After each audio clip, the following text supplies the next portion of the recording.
জহরে ডুবেছিলে নিয়ে শতকাল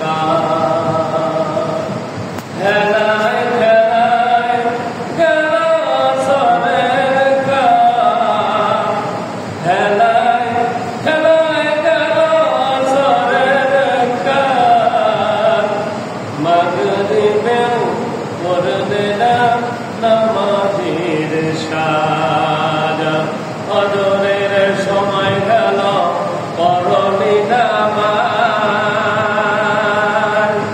জহরে ডুবেছিলে নিয়ে শতকাল হেলায় খেলায় গেল সরের কাল মাগরিবেও পড়লে না নামাজের সাজ আর বিনোদনে কেটে গেল এশার সময় এতটুকু জাগল না মরণের ভয় বিনোদনে কেটে গেল এশার সময় এতটুকু জাগল না কবরের ভয় একবারও ভাবলে না লাগাতের পর আরে একবারও খুঁজলে না লাগাতের পর আরে মুসলিম নাম নিতে পেলে না তোলা বলে ঠিক না ফজরের ফোন গেল পরনে নামাজ জহরে ডুবেছিলে নিয়ে শতকাল আমার মতন নেই হতভাগাকে নে এত পাপাচার পৃথিবীতে আর তোমার মতন নেই হতভাগাকে নে এত পাপাচার পৃথিবীতে আর একবার শুরু হলে ভাঙনের ঢেউ পারবে না কখনো ফিরাতে তা আরে সালাত আদায় করা কোরআনের দাবি নামাজ কায়েম করা ঈমানের দাবি পরকাল মুক্তি করো মনটাকে আজ ফজরের সময় গেল পড়লি নামাজ জহরে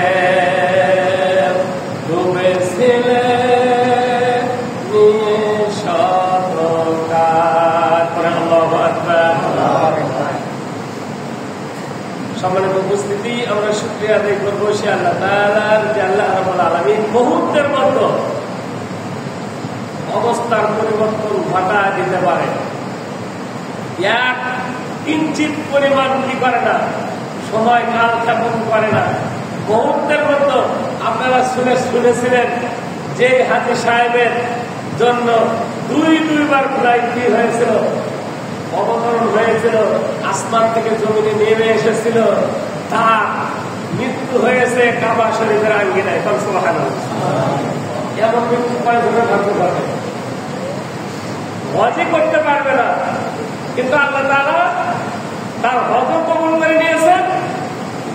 তাকে ওই কাবা শরীফের আঙ্গিনায় তাকে সব বেশি পছন্দ করে যে হাজী সাহেবদেরকে আল্লাহ তাআলা ওই জান্নাতুল বাড়িতে কবর দেওয়ার জন্য তাদের মৃত্যু সেখানে ঘটায় দেয়। সুবহানাল্লাহ। আল্লাহ তাআলা মুহূর্তের মতো সময় কি করে দেয়, পরিবর্তন করে দেয়। সে আল্লাহ দরবারে আমরা আমাদের অন্তরের অন্তরস্থল থেকে কৃতজ্ঞতা প্রকাশ করব, শুকরিয়া আদায় করব, দিল থেকে জবান দিয়ে একতাবদ্ধভাবে আমরা বলছি আলহামদুলিল্লাহ। রব্বানা লাকাল হামদ হামদান কাসীরান তাইয়িবান মুবারাকান ফীহি লাকাল হামদু বিল ঈমান লাকাল হামদু বিল কুরআন লাকাল হামদু বিল ইসলাম আমরা পরে আলহামদুলিল্লাহ। দরুদ ও সালাম পেশ করে নিচ্ছি মানবতার কল্যাণে দূত মুক্তির দিশারি, যাকে আল্লাহ রাব্বুল আলামিন এমন একটি সময়ে দুনিয়াতে প্রেরণ করেছিলেন যে সময়টা দুনিয়াতে একটা জাহান্নামের নরকে পরিবর্তন হয়ে গেছিল। মানুষকে কি করতো না, মানত না, চিনত না, জানত না। অল্প কিছু কথাতেই একজন অপরজনের সাথে যুদ্ধে লিপ্ত হইত। যেমন এই সময়ে ইসরায়েল নামে একটা দেশ আছে যে গায়ে পায়ে পাড়া দিয়ে মুসলমানদেরকে নিধন করার জন্য একটা মিশনে নেমেছে। সকলে নাউযুবিল্লাহ। আমরা দোয়া করবো আল্লাহ তাআলা যেন ওই ইসরায়েল নামক যে আজরাইল দুনিয়াতে এসেছে, হ্যাঁ, ওই ইসরায়েলকে যেন আল্লাহ তাআলা নির্বংশ করে দেয়, মাটির সাথে মিশিয়ে দেয়। সকলে বলেন আমিন।